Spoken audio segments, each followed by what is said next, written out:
Do versículo 1. Tinha Josias 8 anos de idade quando começou a reinar, e reinou 31 anos em Jerusalém.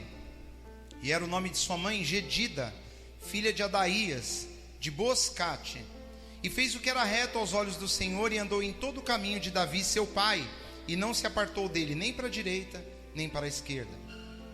Sucedeu que no ano 18º do rei Josias, o rei mandou o escrivão Safã, filho de Azalias, filho de Mesulão, à casa do Senhor, dizendo: sobe a Ilquias, o sumo sacerdote, para que tome o dinheiro que se trouxe à casa do Senhor, o qual os guardas do umbral da porta juntaram do povo, e que o deem na mão dos que têm cargo da obra, e estão encarregados da casa do Senhor, para que o deem àqueles que fazem a obra que há na casa do Senhor, para repararem as fendas da casa, aos carpinteiros, aos edificadores e aos pedreiros, e para comprar madeira e pedras lavradas, para repararem a casa.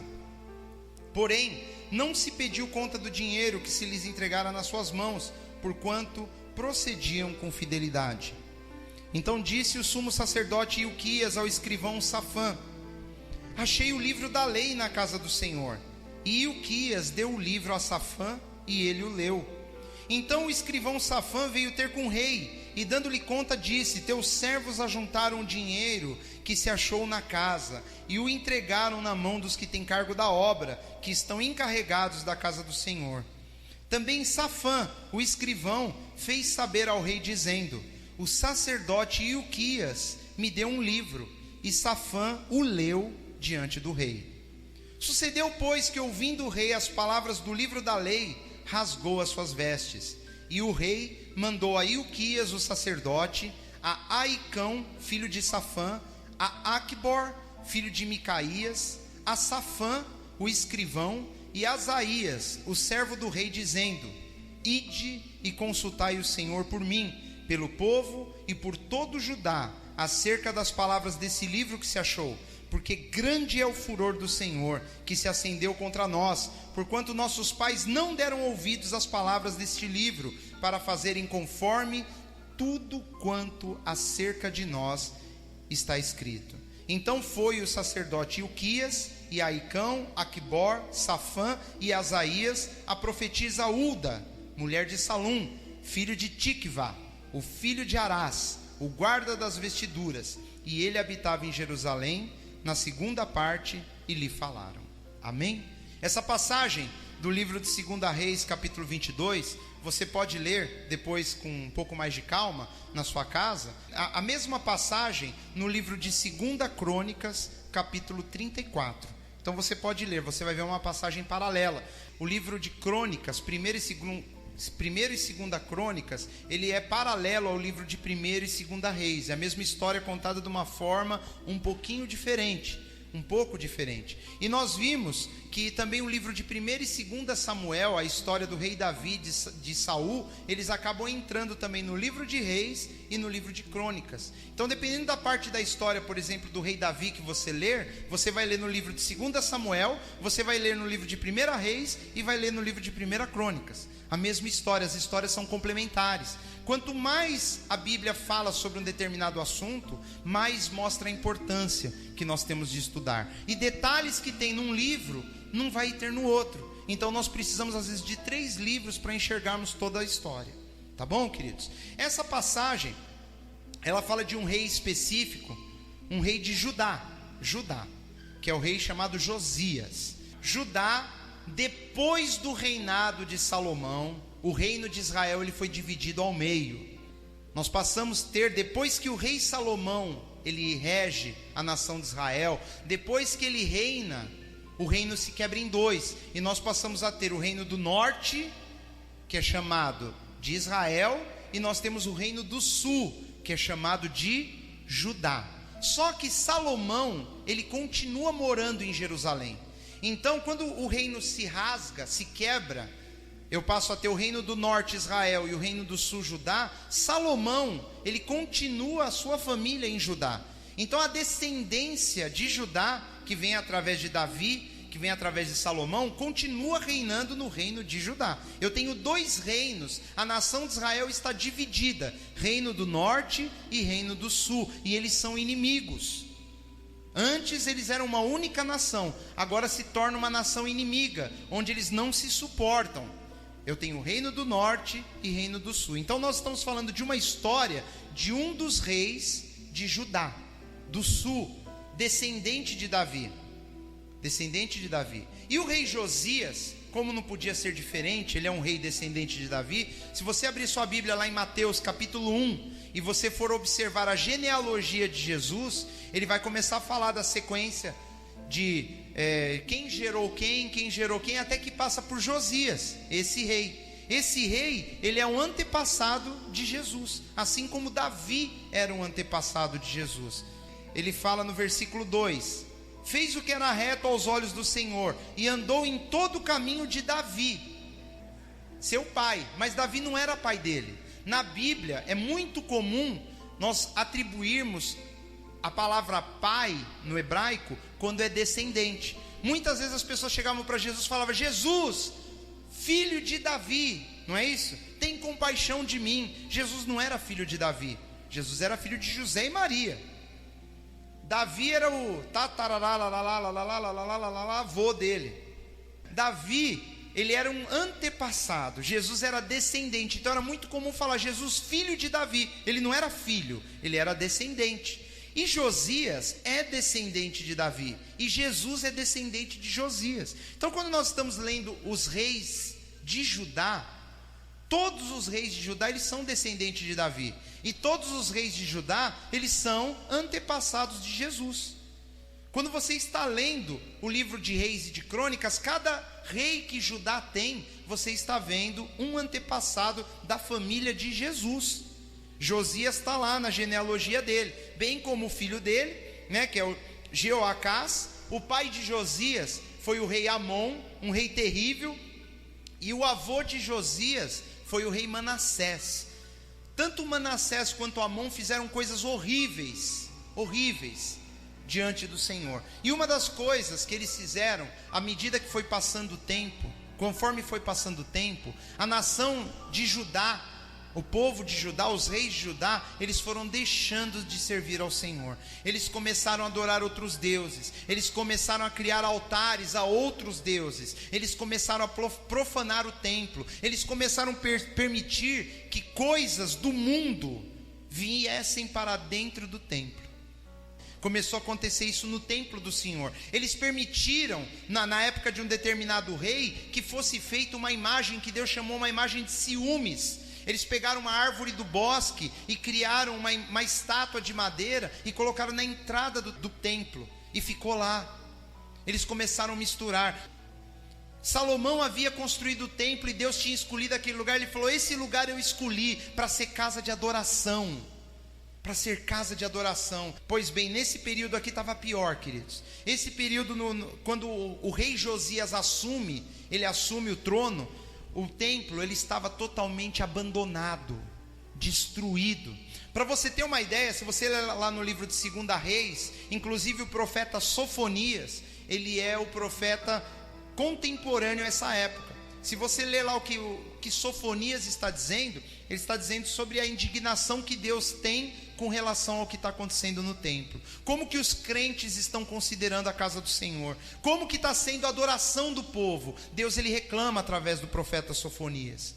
Se você ler lá, são 3 capítulos só o livro de Sofonias, você vai ver a indignação do Senhor. Mas ele falando: eu vou levar eles cativo e depois eu vou restaurar a sorte deles. Deus ele sempre que dá uma palavra de juízo, ele dá uma nova palavra de misericórdia e de amor.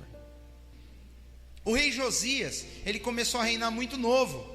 Versículo 1 fala que ele tinha 8 anos de idade quando ele começou a reinar. O pai dele, Amon, morreu, foi assassinado, e ele aos 8 anos de idade assume o trono.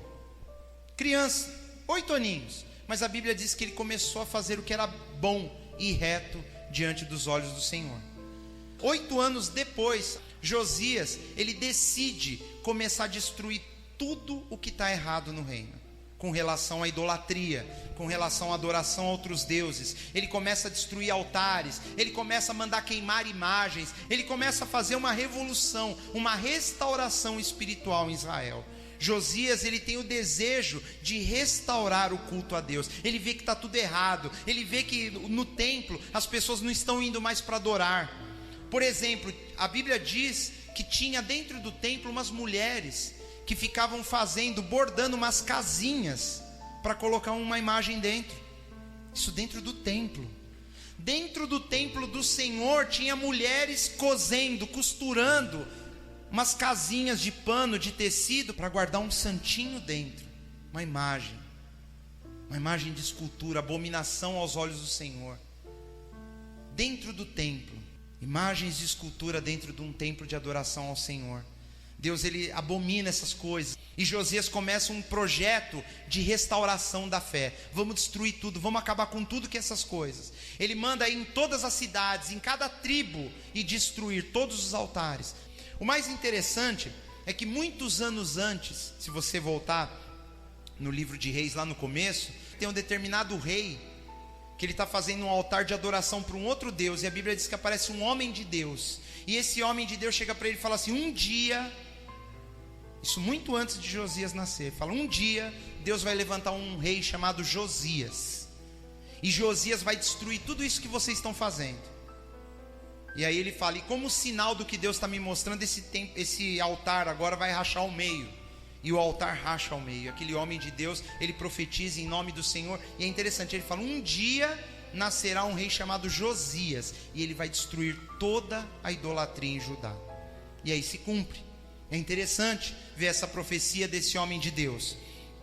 E Josias, ele começa um trabalho de restaurar tudo, fazer tudo novo, acabar com qualquer foco de idolatria. Onde tivesse um sacerdote falando de outro Deus, ele acabava com aquilo. Onde tivesse um templo de adoração a outro Deus, ele destruía aquilo. Nós temos que lembrar que Israel era uma nação santa. Deus havia feito uma aliança com aquele povo, e Deus havia dito: enquanto vocês andarem comigo, eu vou abençoar vocês, mas o dia que vocês deixarem de andar comigo, vocês vão perder minha bênção. E o povo está pronto a entrar no julgamento do Senhor. E aí Josias chama o escrivão dele. Versículo 3: sucedeu que no ano 18º, já fazia 18 anos que ele estava reinando. Então ele estava com quantos anos? 26. Aos 26 anos de idade, então dos 18 anos aos 26 anos, Josias se preocupou em destruir tudo em Jerusalém. Tudo que era abominação ao Senhor, tudo que era contra Deus, tudo que era imagem, tudo que era obra de feitiçaria, de idolatria, tudo que era de adivinhação, tudo que tinha superstição, ele acabou com tudo. Ele começa a agradar o coração de Deus. Por quantos anos ele fez isso? 18 a 26. Dá quanto tempo? 8 anos? É isso? 8? No 18º ano dele. É isso aí, queridos. Ele chama Safã, que é o escrivão, e fala para Safã: vai lá, procura o sumo sacerdote Ilquias, para que tome o dinheiro que trouxe à casa do Senhor, o qual os guardas do umbral da porta juntaram do povo. Então ele fez uma arrecadação. Ele pediu ofertas para que as pessoas juntassem as ofertas para ele reconstruir a casa do Senhor, que estava abandonada. A Bíblia nos mostra que o acabamento do lado de fora dela, que era feito com pedras lavradas, ou igual um acabamento de cerâmica, que você reveste a parede, a pedra grossa por dentro e a pedra bem acabada por fora. Tinha sido roubado tudo, estava tudo destruído, porta arrombada, coisa caída, imagem na porta, outras imagens dentro, mulheres fazendo obras de idolatria dentro do templo. Dentro do templo a Bíblia diz que tinha uma casa, uma casa lá de sodomitas, dentro do templo. Quando o povo se afasta de Deus, começa a prevalecer essas coisas, a idolatria, começa a prevalecer a busca desenfreada por outras paixões, as paixões carnais. Elas começam a acontecer às vezes dentro do templo do Senhor. Um lugar onde não tem a presença de Deus, onde Deus não está sendo buscado, começa a ter perversão, começa a ter desvio espiritual. E Josias começa a corrigir tudo isso. Ele desfaz a casa dos sodomitas, né? Sodomitas na Bíblia, sempre que ele se refere a Sodoma, Sodoma era um lugar onde tinha homossexualismo, prostituição. Era como se fosse uma casa de prostituição dentro do templo. Vocês conseguem imaginar isso, queridos? Era assim que estava o templo nessa época. O povo estava longe de Deus, queridos. O povo estava tão longe de Deus, que o sumo sacerdote começa a entrar no templo para limpar. Ele dá uma ordem: vamos limpar o templo, vamos reerguer esse templo, vamos trazer Deus de volta para nossa casa. E aí, eles falam sobre o dinheiro, que o povo deu dinheiro para ajudar, teve oferta. Ele disse, a Bíblia diz aqui no versículo 7, que eles nem se preocupavam em ficar em cima de quem estava usando o dinheiro para reconstruir o templo, que o coração desses homens era um coração reto, eles queriam reconstruir o templo. Mas aí, queridos, no versículo 8, o sumo sacerdote Ilquias, ele acha um negócio no meio dos escombros do templo, caído, no meio da sujeira, no meio da poeira, no meio das cortinas rasgadas, no meio do templo profanado, no meio daquela sujeira, talvez entre a casa dos sodomitas e o lugarzinho ali onde eles vendiam as imagens dele, as mulheres costuravam, em algum lugar, o sumo sacerdote encontra um livro, e ele fala: achei o livro da lei na casa do Senhor. O que ele achou, meus queridos? Eles acharam o livro que Moisés tinha escrito, o Pentateuco, os 5 primeiros livros da Bíblia, que era o que eles tinham, que estava guardado no templo, desde a época que Moisés escreveu. Ele achou, estava perdido, estava jogado. A Bíblia tinha sido esquecida, queridos, ela foi colocada de lado, num canto, jogada no chão, e ele encontra esse livro da lei. E Ilquias deu o livro a Safã. Safã, um escrivão, e a primeira coisa que ele fez, ele o leu. Ele leu. Safã pegou o livro e leu. Quanto tempo ele levou para ler? Quando a gente lê assim, parece que ele leu em 5 minutos, né? É esse livro que ele leu, os 5 primeiros livros da Bíblia. Ele pegou e leu, levou para a casa dele e leu. Não sei quanto tempo ele leu, não sei se ele leu em 1 mês, em 20 dias, mas não foi rápido. Você consegue ler rápido os 5 primeiros livros da Bíblia? Eu não vou nem perguntar aqui quem já leu, mas ele pegou o livro e leu. Ele leu e ficou assustado com o que ele leu lá. Versículo 9: então o escrivão Safã veio ter com o rei, e dando-lhe conta disse: teus servos ajuntaram dinheiro que se achou na casa, e o entregaram na mão dos que têm cargo da obra, que estão encarregados da casa do Senhor. Tudo bem, até aí beleza. Versículo 10: também Safã, o escrivão, fez saber o rei dizendo: o sacerdote Ilquias me deu um livro. E Safã o leu diante do rei. Aí ele leu tudo de novo, queridos, para o rei. Ele falou: não, rei, o senhor tem que ouvir isso, o senhor tem que ver o que está escrito nesse livro aqui. Queridos, eles haviam nascido, por exemplo, o rei já estava com 26 anos, ele nem sabia que existia esse livro. Safã leu aquele livro, ele era um escrivão, era um homem que mexia com livros a vida toda, ele não sabia que existia aquele livro. Aquele livro simplesmente estava toda a aliança de Deus com aquela nação, todas as promessas de Deus para aquelas pessoas. Aquele livro estava jogado em algum lugar, num canto, esquecido. Ah, mas alguém abriu lá na estante dele no Salmo 91 e deixou assim, ó. Pois bem, estava esquecido, ninguém lê, só fica lá. A palavra de Deus estava lá inteirinha, um pacto. Deus havia feito uma aliança com aquela nação, Deus havia feito uma promessa enorme, magnífica. Aquele povo se afastou do Senhor já fazia mais de 200 anos. Ninguém mais conhecia aquele livro, ninguém nem sabia. Tanto que o próprio sumo sacerdote, sabe que é o líder do templo, achar uma Bíblia e falar: o que é isso aqui? Que livro é esse? Esse líder tá bom, né, queridos? Aí ele vai e leva para o escrivão, que é um homem que lida com livros. E o escrivão nunca ouviu nem falar do livro, e ele leu e ficou maravilhado com o que estava escrito. E ele corre para o rei: rei, eu tenho que ler para o senhor. E ele leu o livro inteirinho. Nós não sabemos quanto tempo levou. Pela urgência, talvez eles devem ter lido direto. Não para, só parava para dormir um pouco e voltava para ler. Talvez eles leram esse livro todo em 10 dias. E a reação do rei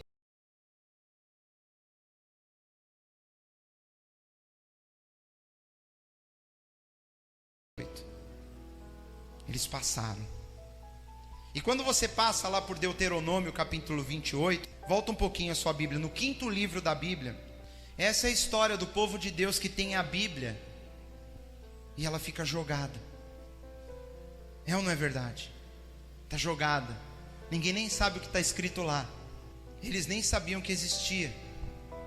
Olha o que Deus diz lá. E por que eu estou lendo Deuteronômio? Porque Deuteronômio é o 5º livro que eles leram. Foi tudo que vem antes e mais isso que nós vamos ler hoje. Está escrito assim: e será que, se ouvires a voz do Senhor teu Deus, tendo cuidado de guardar todos os seus mandamentos que hoje eu te ordeno, o Senhor teu Deus te exaltará sobre todas as nações da terra. E todas estas bênçãos virão sobre ti e te alcançarão, quando ouvires a voz do Senhor teu Deus. Bendito serás na cidade, bendito serás no campo, bendito o fruto do teu ventre, o fruto da tua terra, o fruto dos teus animais, as crias das tuas vacas e das tuas ovelhas. Bendito o teu cesto e a tua amassadeira, bendito serás ao entrares e bendito serás ao saíres. O Senhor entregará feridos diante de ti os teus inimigos, que se levantarem contra ti. Por um caminho sairão contra ti, mas por 7 caminhos fugirão da tua presença. O Senhor mandará que a bênção esteja contigo nos teus celeiros, e em tudo que puseres a tua mão, e te abençoará na terra que te der o Senhor teu Deus. O Senhor te confirmará para si como povo santo, como te tem jurado, quando guardares os mandamentos do Senhor teu Deus e andares nos seus caminhos. E todos os povos da terra verão que é invocado sobre ti o nome do Senhor, e terão temor de ti. E o Senhor te dará abundância de bens no fruto do teu ventre, no fruto dos teus animais, no fruto do teu solo, sobre a terra que o Senhor jurou aos teus pais te dar. O Senhor te abrirá o seu bom tesouro, o céu, para dar chuva à tua terra no seu tempo, e para abençoar toda a obra das tuas mãos. Emprestarás a muitas nações, porém tu não tomarás emprestado, e o Senhor te porá por cabeça e não por cauda, e só estará em cima e não debaixo, se obedeceres aos mandamentos do Senhor teu Deus, que hoje te ordeno para os guardar e os cumprir. E não te desviarás de todas as palavras que hoje te ordeno, nem para a direita, nem para a esquerda, andando após outros deuses para os servires. Até aqui, tudo bem. Ele leu, quando ele chegou nessa parte, ele falou: bem, Deus não pode abençoar a gente então, porque nós estamos todos errados. Mas aí Safã falou: mas tem mais. Tem o versículo 15. E aí ele leu, foi a hora que ele tremeu. Será, porém, que se não deres ouvidos à voz do Senhor teu Deus, para cuidares em cumprir todos os seus mandamentos e os seus estatutos que hoje te ordeno, então virão sobre ti todas estas maldições e te alcançarão. Maldito serás na cidade, maldito no campo, maldito o teu cesto e a tua amassadeira, maldito o fruto do teu ventre, da tua terra, a cria da tua vaca, das tuas ovelhas, maldito serás ao entrares, maldito ao sair. Vai embora aí, querido. Tudo que ele falou que seria bendito, se ele seguisse, se a nação de Israel fosse fiel a Deus, ele falou: da mesma forma, o dia que vocês se afastarem de mim, virá maldição. E aí, se você for ler com mais calma o restante, Deus fala: permitirei que vocês sejam levados cativos pelos vossos inimigos, as suas cidades serão destruídas, vossas mulheres serão forçadas, seus filhos serão atravessados à espada diante de vós, por não terem ouvido a minha voz. E quando o rei entende que eles estavam completamente errados, o rei busca uma profetisa. Hulda era uma mulher que profetizava naquela região de Judá. Ele manda procurar aquela mulher. Corre lá, conversa com ela, fala para ela que para ela conversar com Deus, para ela orar. O que Deus fala para mim?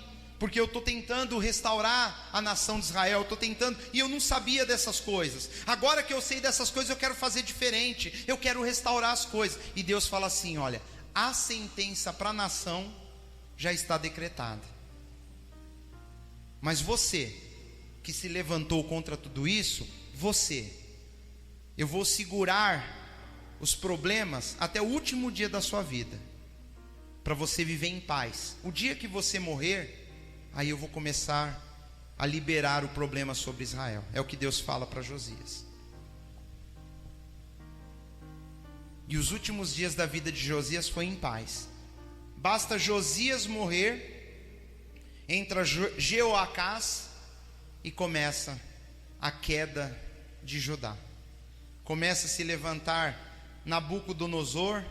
Nabucodonosor se levanta e ele começa a atacar os assírios. Começa a ter uma guerra da Síria. Inclusive o rei Josias, ele morre porque os egípcios, eles vão se levantar contra o exército assírio. E quando eles atravessam Jerusalém, Josias, ele tenta impedir o rei do Egito. Ele é morto nessa situação, mas ele não vê a queda de Israel, como Deus havia dito. Você não vai ver acontecer isso. Isso vai acontecer depois de você. E depois vem, a nação é levada cativa, eles sofrem, eles ficam 70 anos numa terra estrangeira, eles ficam lá sofrendo 70 anos como escravos. Mas eu quero falar sobre nós não esquecermos. Aquele livro foi esquecido. Em alguma parte da história, alguém deixou de orar. Em alguma parte da história, alguém deixou de se santificar. Em alguma parte da história, um rei deixou de ensinar o seu filho que era bom servir a Deus. Como às vezes nós esquecemos de fazer como pais. Nós não nos preocupamos, às vezes parece que está indo tudo bem com o filho e a gente deixa o mundo incutir valores no coração dos nossos filhos, e nós não nos preocupamos de sentar com ele e falar: querido, existe isso aqui, ó. Essa palavra é viva. E ler com os nossos filhos, com a nossa esposa, lermos na nossa casa essa palavra, que quando ela vem, quando ela é conhecida, ela é surpreendente. Aquela nação estava longe de Deus, eles estavam à beira de um julgamento, eles nem sabiam. Se não fosse o sumo sacerdote Ilquias ter achado o livro da Bíblia, que naquela época era só os 5 primeiros, ainda não tinha sido escrito o restante. Se ele não tivesse achado aquele livro, eles não iam nem saber por que eles teriam perecido. Mas Deus é justo. Deus é justo. Antes que viesse o juízo, Ele fez com que eles conhecessem a palavra. Ele fez com que eles conhecessem aquilo que Deus havia dito na palavra dele, para não ter desculpa de falar: mas nós não sabíamos. Por que hoje tem tão poucas pessoas que conhecem a Bíblia? Por quê, queridos? Porque quem conhece não se empenha em fazer com quem está próximo dele conheça. Quando o pai e a mãe é crente, eles não se preocupam muito em ensinar os filhos a serem crentes. Eles não estão muito preocupados com isso. Eles têm muita coisa para fazer. O tempo é muito curto para eu dar atenção para o meu filho. Quanto mais criar uma espiritualidade na vida dele, eu não tenho tempo para isso. Eu tenho outras coisas para fazer. O filho cresce do jeito que quer, do jeito que as coisas vão acontecendo. Aprende coisas na escola, coisas na televisão. Deixa lá, a televisão distrai ele. A televisão distrai, a televisão ensina. E ela não ensina isso aqui não. Você já viu alguma vez na televisão ensinando isso aqui para o seu filho? Ensina outras coisas. Não se ensina a palavra de Deus. Não se lê a palavra. Se fala de um monte de coisa, mas muito pouco daquilo que diz o Senhor na palavra. Nós temos que voltar para a palavra de Deus, queridos. Abra sua Bíblia lá no finalzinho, antes de Apocalipse, no livro de Judas. Judas, irmão de Jesus e Tiago. É um livro de uma página só, curtinho. Ele tem só 25 versículos. Judas fala muito conosco. Judas, versículo 17. Mas vós, amados, lembrai-vos das palavras que vos foram preditas pelos apóstolos de nosso Senhor Jesus Cristo. Lembrai-vos. Ele diz para nós nos lembrarmos. Como é que eu vou lembrar de algo que eu nunca aprendi? Como é que eu vou lembrar de algo que eu nunca me preocupei em ler? Como eu posso me lembrar de alguma coisa que eu nunca ouvi ninguém falar e eu nunca me interessei em ler? Como é que eu vou lembrar? Eu virar para você e falar assim: querido, lembra do que está escrito lá no livro de Oséias? Lembra? Eu não sei. Abacuque, lembra lá o que disse Abacuque? Jonas. Sofonias. Nós precisamos conhecer a palavra de Deus, queridos. A própria palavra diz que a Bíblia é nossa espada. Às vezes chega para o irmão e fala assim: irmão, como é que está a sua vida? Está uma luta. Cadê tua espada? Você tem lido todo dia? Não. Luta sem espada, meu irmão, você vai perder. Mas por que insiste tanto em ler a Bíblia? Porque a única coisa que nos traz vida é a palavra de Deus. É a única coisa que é combatida no reino espiritual para que você não faça. Você pode fazer qualquer coisa, você vem na igreja, canta, louva. Jesus diz: conhecereis a verdade, e a verdade vos libertará. A pessoa às vezes não é liberta porque ela não estuda a Bíblia. Não é liberta do medo, não é liberta da angústia, não é liberta das opressões espirituais, não é liberta da dúvida, não é liberta da ira. Por quê? Porque não conhece a palavra de Deus.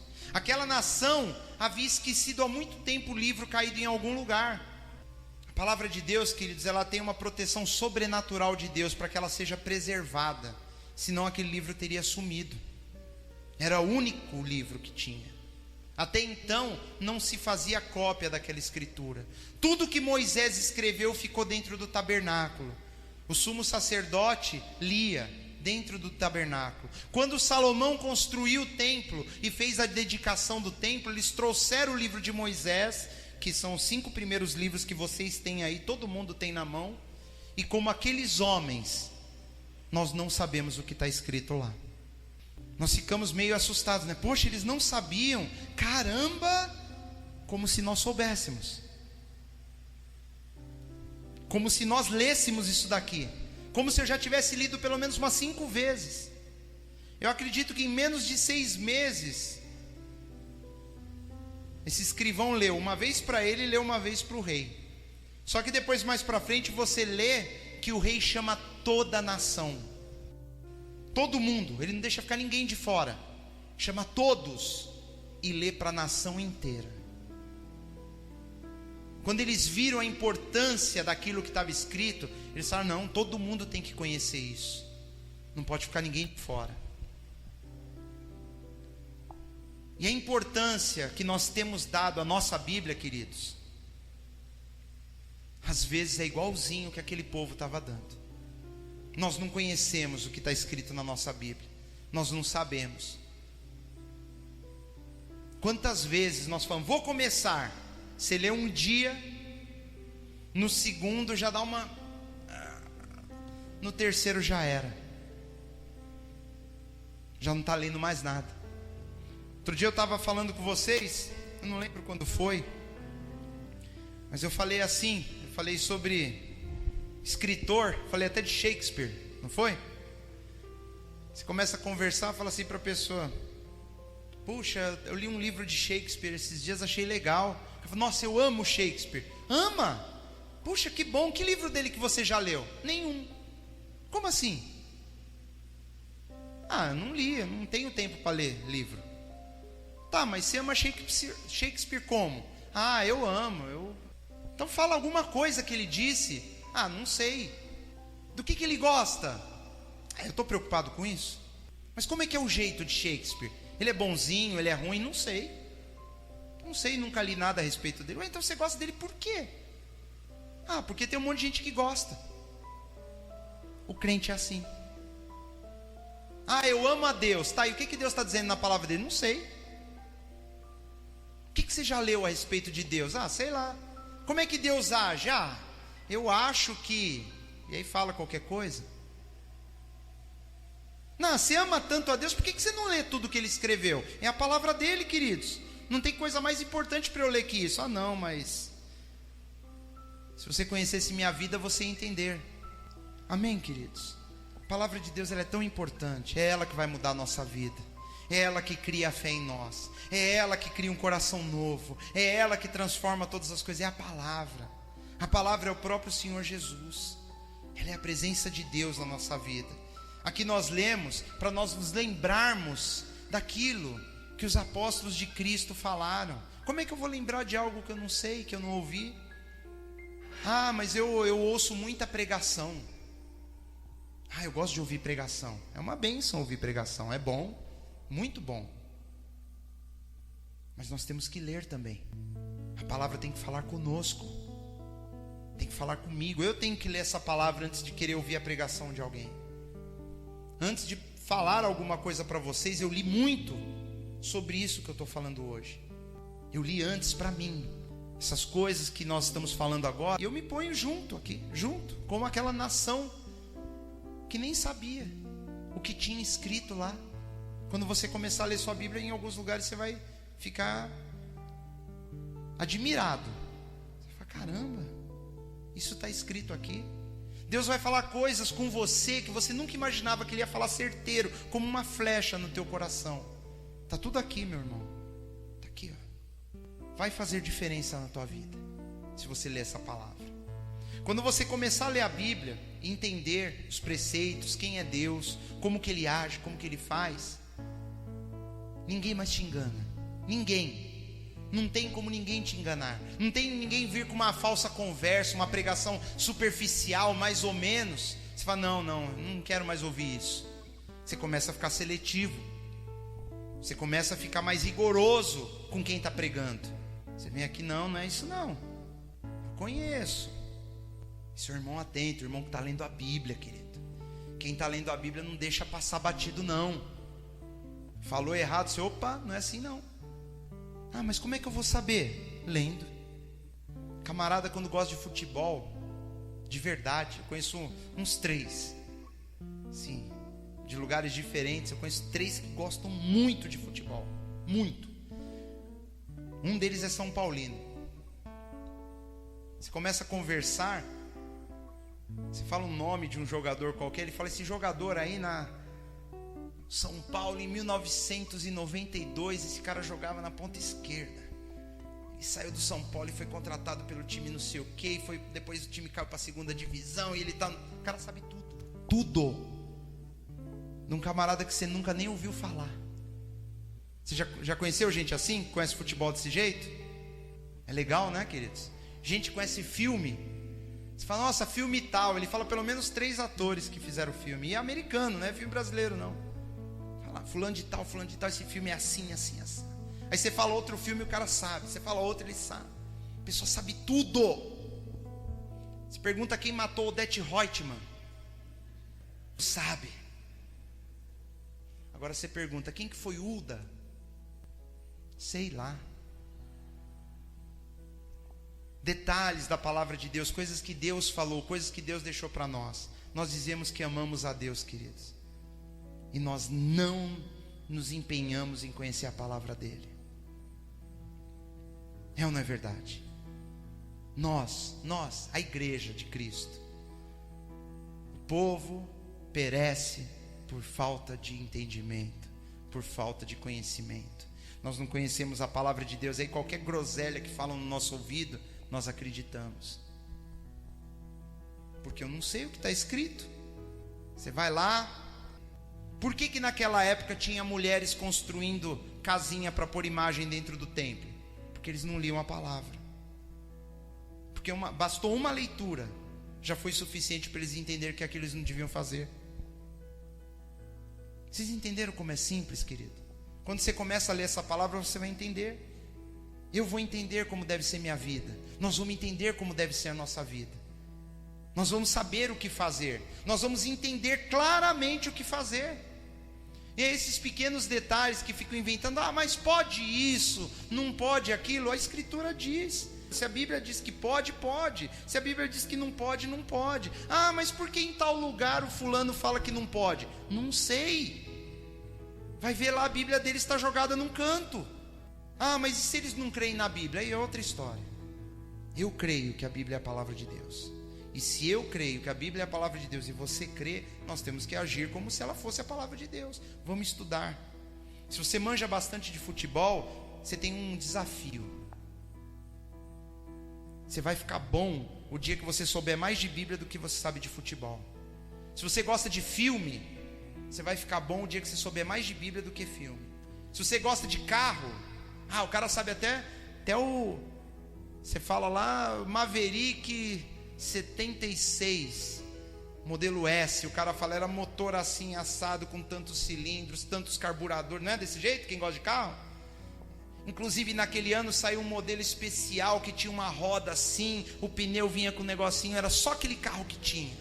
Pois é, queridos, você vai estar bom o dia que você souber mais de Bíblia que você sabe de carro. Rock Santeiro, sabe todo o elenco.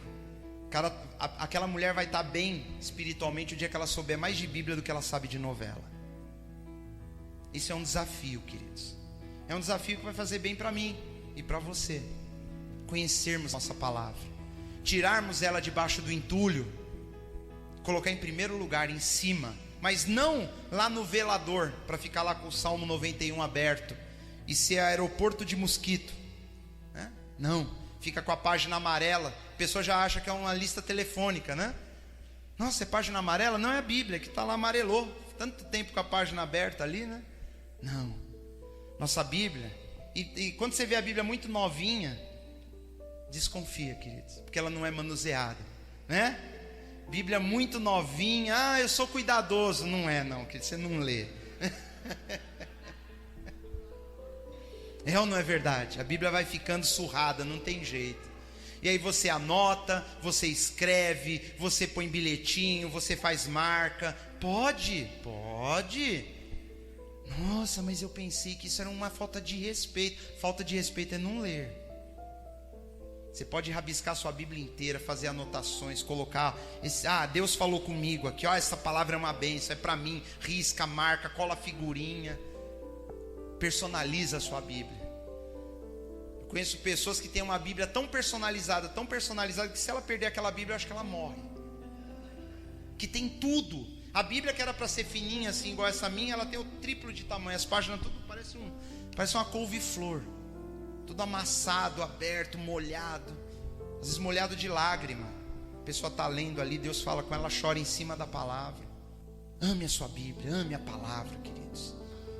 Pelo menos o rei Josias foi muito abençoado. Se fosse antes, se fosse pelo menos 2 reis antes que tivessem aberto aquela Bíblia e tivessem lido, a nação tinha se arrependido. Eles tinham tido tempo de se consertar, mas ali já era tarde demais.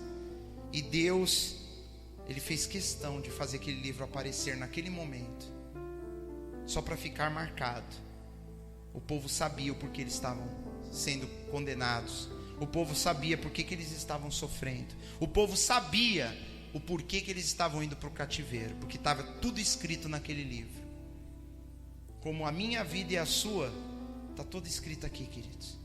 Um desafio: leia a palavra. Quero falar com você de 3 coisas que, se nós não fizermos isso, não adianta nada. Em primeiro lugar, você tem que colocar como prioridade na sua vida.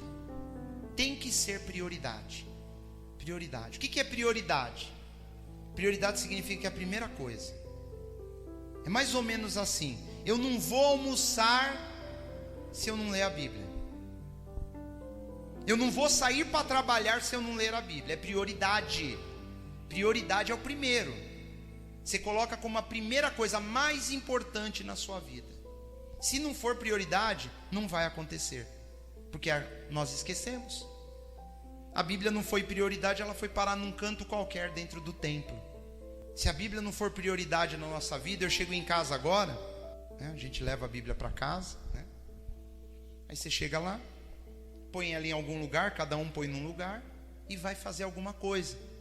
Você só vai lembrar de novo que tem Bíblia no próximo culto. E aí sai correndo para procurar onde você colocou a Bíblia. Quando a Bíblia é prioridade, querido, você leva ela para a tua cama hoje, põe em cima do travesseiro, fala assim: eu não vou permitir fechar os meus olhos hoje sem ler, porque é prioridade. É isso que muda a minha vida. Eu não vou nem ligar a televisão antes de ler a Bíblia. Se você gosta de ver televisão antes de dormir, ver um jornal, ver alguma coisa, então fala: só vou ligar a televisão depois da Bíblia. Joga a Bíblia em cima do controle remoto, aí ela fica prioridade. Aí depois que você leu, encheu o seu coração com a presença de Deus, aí liga a TV e assiste. Você vai ser até mais seletivo com o que você vai permitir que os seus olhos vejam ou não na televisão, depois de ter lido a palavra. É ou não é verdade? É prioridade entra no carro, deixa a Bíblia na sua casa em cima da chave do carro. A hora que você for pegar o carro, você pega a chave e a Bíblia e leva. Chegou no serviço, a Bíblia em cima da mesa. Você teve uma oportunidade, não vai ler durante o trabalho não, viu, queridos? Ler durante o trabalho, você está roubando o tempo que o seu patrão te paga. Ah, mas eu estou lendo a Bíblia, é para bênção. Negativo, queridos. Do mesmo jeito que você fica no celular na hora do serviço, mandando mensagem para os outros, você está roubando o patrão, ler a Bíblia também é errado. Ah, mas mesmo ler a Bíblia é errado? O patrão não te paga para você ler a Bíblia. E aí, ao invés de ser bênção, mas leva a Bíblia onde você for. Põe no celular.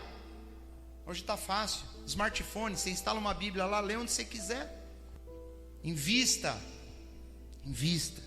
Onde você estiver, pega a sua Bíblia e leia, querido. E Deus vai te abençoar. Deus, Ele vai mudar a tua vida, meu irmão. Ele quer mudar a tua vida. Mas você precisa entender. Deus está falando. Você precisa de conhecer a palavra de Deus. Você precisa de conhecer o que Deus diz na palavra dEle, para que Ele possa mudar a sua vida, para que Ele possa te abençoar. Coloca como prioridade. Em segundo lugar, executa. Que não seja mais um projeto que a gente começa, mais uma promessa de início de ano. Esse ano eu vou ler a Bíblia. Aí quando chega no fim de janeiro, você já não está mais lendo nada. Executa, coloca a Bíblia como prioridade. Executa, leia esse livro, ame esse livro. E tudo aquilo que você aprender, coloque em prática na hora. Não espera, como essa nação esperou a casa cair para correr atrás. Coloque em prática, e Deus vai te abençoar. Isso que você tem buscado em Deus, isso que você tem pedido ao Senhor, está aqui, Deus vai fazer na tua vida, mas você tem que conhecer como que Ele vai fazer. O segredo está aqui, leia a tua Bíblia. Tem parte que é difícil, tem parte que tem muito nome, igual hoje, nós lemos um monte de nome, que são muitas pessoas envolvidas na história. Tudo bem, leia, tenta pronunciar os nomes. Ilquias, os nomes tudo complicados, não faz mal, vai lendo, deixa Deus falar com você, medita naquilo que Deus está falando, Ele vai te abençoar, queridos. Eu não conheço uma pessoa que não se dedicou ao estudo dessa palavra e não teve a vida transformada, e não vai ser diferente na tua vida. Deus vai abençoar a tua casa, Deus vai abençoar a tua família, Ele vai mudar a tua forma de proceder, você vai ficar mais sábio. Uma coisa é ser inteligente, inteligência a gente adquire estudando, sabedoria nós adquirimos lendo a Bíblia. São coisas diferentes. Eu posso ter pessoas que não são nada inteligentes, que aos olhos do mundo não sabem nada de nada, mas elas são sábias porque elas leem a palavra de Deus. E elas sabem. O sábio, ele sabe como se comportar. O inteligente tem conhecimento, mas nem sempre ele sabe como se comportar. A sabedoria vem daqui, Inteligência é bom? É bom. Ajuda, bom. Se puder adquirir conhecimento, estudar, faz bem. Mas busque sabedoria, que vem do alto. E Deus vai te abençoar. Amém, queridos?